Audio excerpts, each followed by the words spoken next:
الحمد لله وكفى وسلام على عباده الذين اصطفى أما بعد فأعوذ بالله من الشيطان الرجيم بسم الله الرحمن الرحیم۔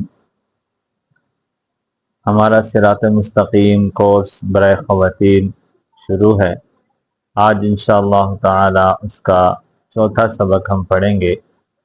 جیسا کہ ہر سبق کے اندر ہم 5 چیزوں کو پڑھ رہے ہیں، آج بھی انشاءاللہ تعالی 5 چیزوں کے متعلق ہم اس سبق کے اندر سیکھیں گے۔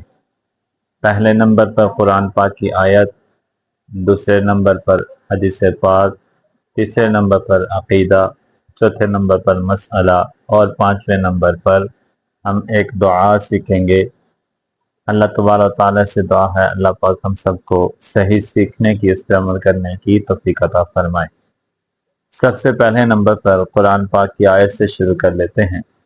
آج ہماری قرآن پاک کی آیت سورۃ الفاتحہ کی کچھ آیات ہیں۔ بسم اللہ الرحمن الرحیم، الحمد للہ رب العالمین، الرحمن الرحیم، مالک یوم الدین، ایاک نعبد و ایاک نستعین، صدق اللہ مولانا العظیم۔ ان آیات کا ترجمہ یہ ہے: الحمدللہ رب العالمین، تمام جہانوں کا پروردگار، تمام تعریفیں اس اللہ تعالیٰ کے لیے ہے جو تمام جہانوں کا پروردگار ہے۔ الرحمن الرحیم، جو نہایت مہربان رحم کرنے والا ہے۔ مالک یوم الدین، جو قیامت کے دن کا مالک ہے۔ ایاک نعبد و ایاک نستعین، ہم تیری ہی عبادت کرتے ہیں اور تجھ سے ہی مدد مانگتے ہیں۔ الحمدللہ رب العالمین، کمال صفات، صاحب کمال وہ ہوتا ہے جس کے اندر کمال ہو، اور جس کے اندر کمالات ہی کمالات ہوں، اس کے کیا کہنے، وہ اللہ تبارک و تعالی ہے۔ تمام تعریفیں اللہ تعالیٰ کے لیے ہیں جو تمام جہانوں کا رب ہے، عالم۔ رب کسے کہتے ہیں؟ استاد محترم متکلم اسلام مولانا الیاس گھمن صاحب حفظہ اللہ تعالی فرماتے ہیں کہ رب اس ذات کو کہتے ہیں کہ جو زیرو سے لے کے آخر تک پہنچا دے۔ وجود، کسی چیز کا وجود شروع کرے تو اس کو آخر تک لے جائے، اس کو کہتے ہیں رب۔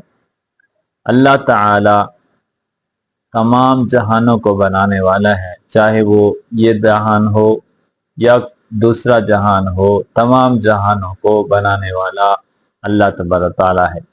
زمین نہ تھی، زمین کو بنانے والا اللہ تبارک تعالی ہے، شروع سے آخر تک بنایا۔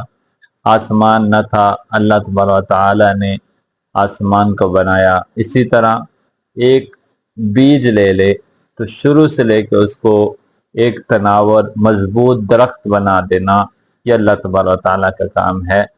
تو رب اس کو کہتے ہیں کہ جو زیرو سے لے کے آخر تک، اینڈ تک پہنچائے، اس کو کہتے ہیں رب۔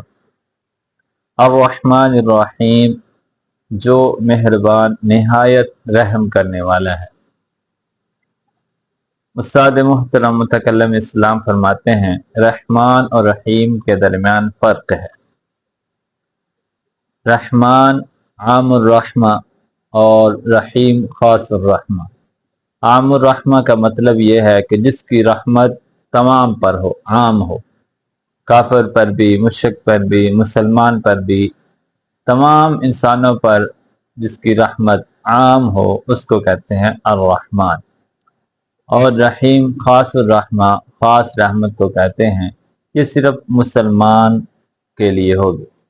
جیسے عربی کا ایک مقولہ ہے رحمان فی الدنیا اور رحیم فی الآخرہ، الرحمن فی الدنیا والرحیم فی الآخرہ، کہ دنیا کے اندر اللہ تبارک و تعالی رحمان ہے، یعنی مسلمان کو بھی روزی دے رہا ہے، کافر کو بھی روزی دے رہا ہے، مسلمان کو بھی نعمتیں دے رہا ہے، کافروں کو بھی مشرکوں کو بھی نعمتیں دے رہا ہے۔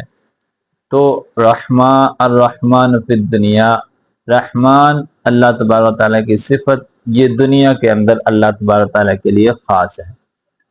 الرحیم فی الآخرہ، اور آخرت کے اندر جو اللہ تبارک و تعالیٰ کی رحمت خاص ہوگی وہ صرف مسلمانوں کے لیے خاص ہوگی، وہاں کفار کا کوئی حصہ نہیں ہوگا۔ اس لیے کفار جو بھی چیز استعمال کرنا چاہیں وہ دنیا کے اندر ان کے لیے خاص ہیں، اس لیے کہتے ہیں کہ کافروں کے لیے دنیا ہی ان کی جنت ہے اور مومن کے لیے دنیا یہ قید خانہ ہے۔ تو الرحمن فی الدنیا والرحیم فی الآخرہ، رحمان دنیا کے لیے یعنی دنیا کے اندر اللہ تبارک و تعالیٰ کی رحمت عام ہے ہر ایک کے لیے، اور قیامت والے دن آخرت میں رحمت جو ہوگی وہ صرف اللہ تبارک و تعالیٰ کے ساتھ خاص ہوگی۔ الرحمن الرحیم، آگے مالک یوم الدین، جو مالک ہے قیامت کے دن کا۔ دو چیزیں ہیں، ایک ہے مالک اور ایک ہے جج۔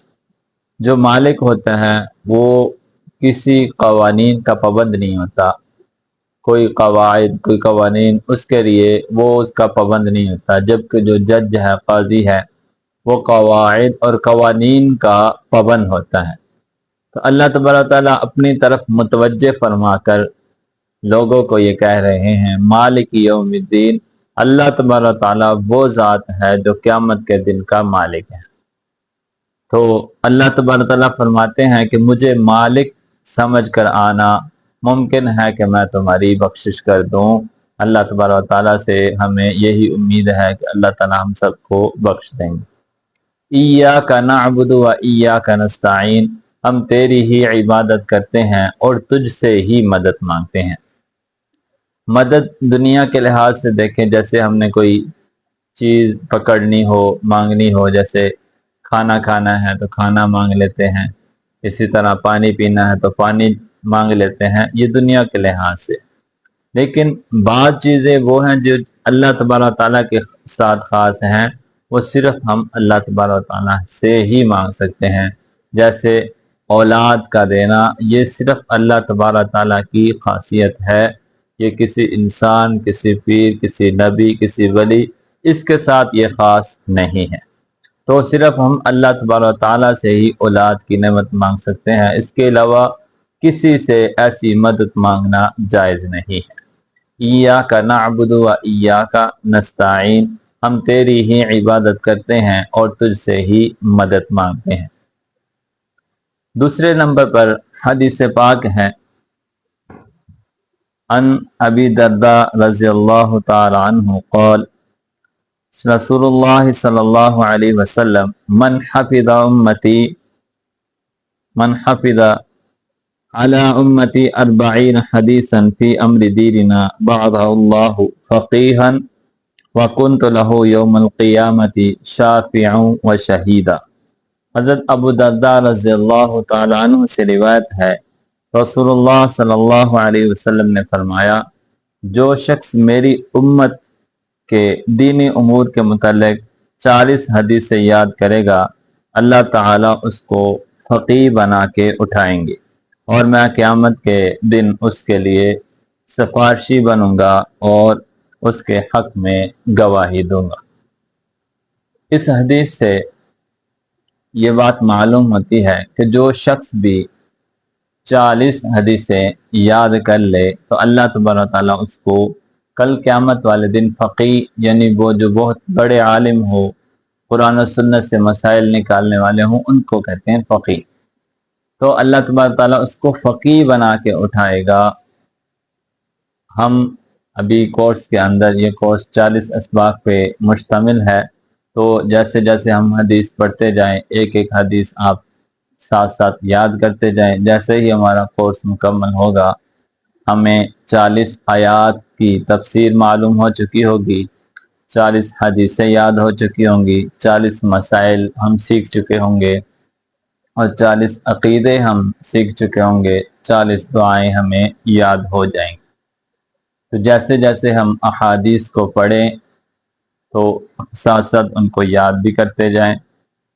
اس حدیث کے مطابق اللہ تبارک و تعالیٰ اس کو فقیہ بنا کے اٹھائے گا، اور آپ صلی اللہ علیہ وسلم کل قیامت والے دن اس کے لیے سفارشی بنیں گے اور اس کے حق میں گواہی دیں گے۔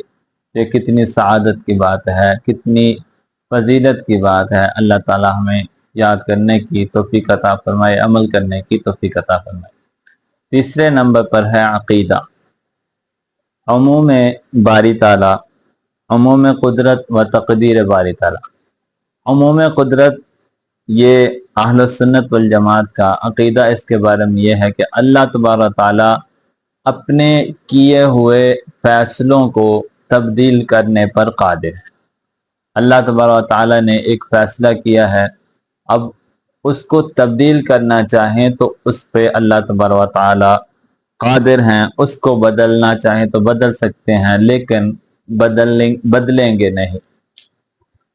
مثال کے طور پہ ایک شخص کے بارے میں اللہ تبارک تعالیٰ نے یہ فیصلہ کر دیا کہ یہ شخص جہنمی ہے، اللہ تبارک تعالیٰ اس فیصلے کو تبدیل کر کے اس کو جنت کا فیصلہ سنانا چاہیں، لکھنا چاہیں تو لکھ سکتے ہیں۔ اس پر اللہ تبارک تعالیٰ قادر ہیں، اور یہ اپنے فیصلوں کو تبدیل کرنے پر پورے قادر ہیں۔ جیسے اللہ تبارک تعالیٰ ارشاد فرماتے ہیں ان اللہ علی کل شیء قدیر، اللہ تعالیٰ ہر چیز پر قادر ہے۔ اگر کوئی شخص کہے کہ ایسا تو ممکن نہیں، اللہ تبارک تعالیٰ نے جو فیصلہ کر دیا ہے بس وہی فیصلہ ہے، اللہ تبارک تعالیٰ اس کو تبدیل نہیں کر سکتے، تو یہ مجبور محض کا عقیدہ بن جائے گا، جو کہ اہل سنت والجماعت کا عقیدہ نہیں ہے۔ تو پھر قرآن پاک کی یہ آیت ان اللہ علی کل شیء قدیر کے خلاف آئے گا، کیونکہ اللہ تبارک تعالیٰ تو ہر چیز پر قادر ہیں، اپنے فیصلوں کو تبدیل کرنا چاہیں تو تبدیل کر سکتے ہیں، لیکن کریں گے نہیں۔ دوسرا ہے تقدیر باری تعالیٰ، اللہ تبارک تعالیٰ کے یہ علم میں تھا کہ وہ بندے کو اختیار دے گا، تو بندہ اپنے اختیار سے یہ کام کرے گا۔ اللہ تبارک تعالیٰ کے یہ علم میں تھا کہ وہ بندے کو، فلاں شخص کو یہ کام اختیار دے گا اور وہ یہ کام کرے گا۔ اس کا نام ہے علم الہی۔ اللہ تبارک تعالیٰ کے علم میں تھا، اس کا نام علم الہی۔ وہی کام اللہ تبارک تعالیٰ نے لکھ دیا ہو کہ فلاں شخص نے یہ کام کرنا ہے، اس کا نام ہے امر الہی۔ تو تقدیر باری تعالیٰ دو چیزوں کا نام ہوا، علم الہی، نمبر دو امر الہی۔ ان دونوں چیزوں کا نام ہے تقدیر باری تعالیٰ۔ مثال کے طور پہ اللہ تبارک تعالیٰ کے علم میں تھا کہ فلاں شخص فلاں کو قتل کرے گا، یہ اللہ تبارک تعالیٰ کے علم میں تھا۔ اب فلاں شخص جو فلاں کو قتل کرے گا، یہ اللہ تبارک تعالیٰ نے لکھ دیا ہو، تو یہ ہے امر الہی۔ اب ایسا ممکن نہیں ہے کہ علم الہی امر الہی کے مخالف ہو، اور ایسا بھی ممکن نہیں کہ امر الہی علم الہی کے مخالف ہو۔ یہ دونوں چیزوں کا نام ہے تقدیر باری تعالی۔ تیسرے نمبر پر سب سے پہلے ہم نے آیت سیکھ لی، حدیث سیکھ لی، عقیدہ سیکھ لیا۔ چوتھے نمبر پر ہے مسئلہ۔ آج ہم جھوٹے کے متعلق، انسان کا جھوٹا ہو، جانوروں کا جھوٹا ہو، تو اس کے متعلق ہم سیکھیں گے۔ سب سے پہلی بات یہ سمجھ لیں کہ جن جانوروں کا گوشت حلال ہے، ان کا جھوٹا بھی حلال ہے۔ جو حکم جاندار کے گوشت کا ہے، وہی حکم اس کے پسینے کا، وہی حکم اس کے لعاب کا، اور وہی حکم اس کے جھوٹے کا ہے۔ انسان اور گھوڑے کا پسینہ، لعاب اور اس کا جھوٹا پاک ہے، کیونکہ ان کا گوشت بھی پاک ہے، تو لہذا جو حکم گوشت کا ہوگا وہی حکم ان کے جھوٹے کا ہوگا۔ بلی کا جھوٹا پاک ہے، لیکن اس سے طہارت حاصل نہیں کی جا سکتی۔